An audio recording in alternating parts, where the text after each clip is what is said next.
দেখুন, তৃণমূল কংগ্রেসের মামাটি মানুষের সরকার চলছে। দেখুন, সরকার চলছে, জলগুলো এভাবে পড়ে আছে, অথচ জল পায়নি মানুষ। পানীয় জল, এই বন্যায় পানীয় জলের প্রয়োজন কতটা বেশি থাকে সেটা একমাত্র বন্যা দুর্গত এলাকার লোকেরা ছাড়া বিশ্বাস করতে পারবেন না। কারণ মূলত গ্রাম্য এলাকায় যেসব জায়গাতে বন্যার পরিস্থিতি হয়েছে, ভয়াবহ আকারে হয়েছে, সেই সব জায়গায় মূলত পানীয় জলের নলকূপগুলো সম্পূর্ণভাবে ডুবে গিয়ে থাকে। ফলে পানীয় জল কিন্তু মানুষের শরীরে একান্তই প্রয়োজন। খাবার দুবেলা না হলেও পানীয় জল কিন্তু ছাড়া মানুষ এক মুহূর্ত বাঁচতে পারে না, আপনারা সেটা সকলেই জানেন। সেই পানীয় জল, সরকারি পরিষেবার পানীয় জলের পাউচ কিভাবে ফেলে রেখে নষ্ট করেছে, মানুষ জলে হাহাকারে এদিকে দৌড়দৌড়ি করছে, মারামারি করছে, এরকম একটি বিস্ফোরক অভিযোগ কিন্তু আজ এক বিজেপি নেতা শেয়ার করেছেন। হ্যাঁ বন্ধুরা, ঘটনাটি ঘটেছে বাঁকুড়ার সোনামুখী গ্রাম পঞ্চায়েতে। সোনামুখী গ্রাম পঞ্চায়েতে ডেপুটেশন দিতে গিয়ে বিজেপি নেতা জানাচ্ছেন, তিনি দেখাচ্ছেনও বস্তার পর বস্তা সারি সারি জলের প্যাক পাউচ, পানীয় জলের পাউচ কিভাবে পড়ে রয়েছে, নোংরা জায়গায় নষ্ট হচ্ছে। চলুন সেই ভিডিওটি আমরা প্রথমে দেখে নিই। জলের পাউচ, অথচ এই জলের পাউচ মানুষ খেতে পায়নি। আজকে দেখুন, আমরা ডেপুটেশন দিতে এসেছি সোনামুখী ব্লকের সামনে একটি গোডাউনে, এই যে এত হাজার হাজার বস্তা পাউচ করে আছে, এই যে হাজার হাজার বস্তা সব দেখতে পাচ্ছেন, সব জলের পাউচ, অথচ মানুষ খেতে পায়নি। দেখুন কি অবস্থা আছে, সমস্ত 2 পেটি 3 পেটি করে পাঠাচ্ছে, আর মানুষ খেতে পাচ্ছে না, জানিয়ে মারপিট লাগছে। অনেক দিন পর্যন্ত মানুষ জল খেতে পায়নি, অথচ মানুষ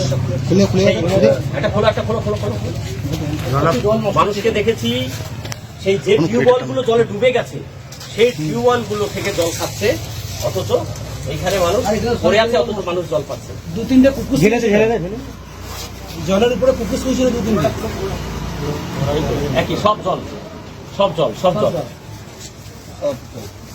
দেখুন, তৃণমূল কংগ্রেসের মামাটি মানুষের সরকার চলছে। দেখুন, সরকার চলছে, জলগুলো এভাবে পড়ে আছে, অথচ জল পায়নি মানুষ। আজকে আমরা ডেপুটেশন দিতে এসে ব্লকের সামনে আমরা দেখছি এইভাবে পড়ে আছে।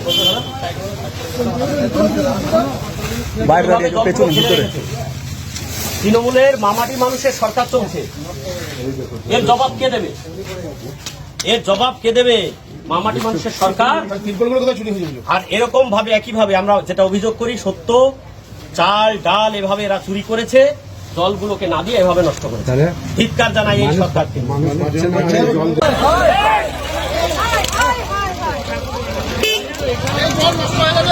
প্রশাসন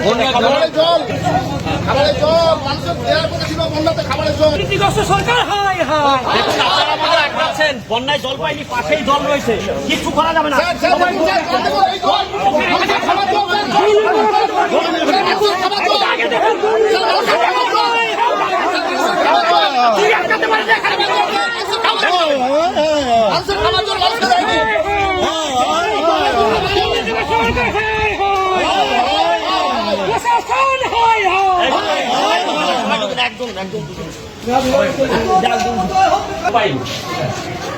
সমিতি মানা, কেনেটি মানা, কোথাও জল পাইনি। একদিন আপনারা জল দিয়েছেন, তারপর থেকে জল পাঠান,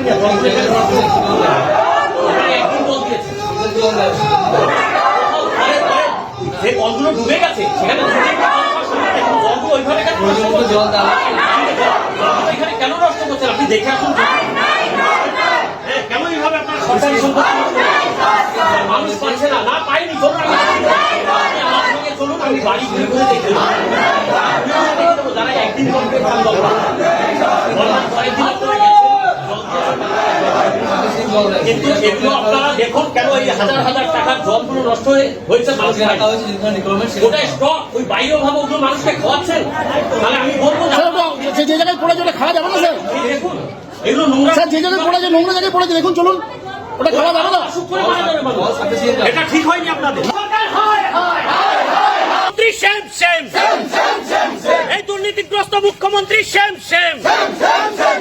এই দুর্নীতিগ্রস্ত মুখ্যমন্ত্রী, তোমায় জানাই ধিক্কার। এত জল এইভাবে নষ্ট করা হচ্ছে কেন? প্রশাসন জবাব দাও। এত জল এইভাবে নষ্ট করা হচ্ছে কেন? প্রশাসন জবাব দাও। এই বন্যার সময় মানুষ জল পেল না, এবার এই জবাব তোমায় দিতেই হবে। তো শুনলেন দর্শক বন্ধুরা, মাত্র একদিন জল দিয়ে তারপরে আর জল দেওয়া হয়নি। উনি চ্যালেঞ্জ করে বলছেন, চলুন আমি বাড়ি বাড়ি ঘুরে দেখিয়ে দেবো। এইসব সমস্ত জিনিসগুলো সরকারের দৃষ্টিগোচর করার জন্যই আমাদের এই ভিডিওটা তৈরি করা, যাতে পরবর্তী দিনে আবারও বন্যা হলে যেন দয়া করে মানুষের পানীয় জল পরিষেবাটা এরকম ব্যাহত না হয়। পানীয় জলগুলোকে নষ্ট না করে মানুষের মধ্যে ঠিকভাবে বিতরণ করুন। জল মানুষের একান্তই প্রয়োজন। আপনারা আপনাদের বন্যা দুর্গত এলাকায় ঠিক মতন জল পরিষেবা পেয়েছেন কিনা এই ভিডিওর কমেন্ট সেকশনে কমেন্ট করে অবশ্যই জানাবেন। এছাড়া আপনাদের যদি নিজস্ব কোনো বক্তব্য থাকে অবশ্যই ভিডিওর কমেন্ট সেকশনে কমেন্ট করে জানাবেন। ভিডিওটি যত সম্ভব লাইক করুন, শেয়ার করুন, আর আমাদের ছোট চ্যানেলটি সাবস্ক্রাইব করতে ভুলবেন না পরবর্তী এরকমই নোটিফিকেশন পাওয়ার জন্য। ধন্যবাদ।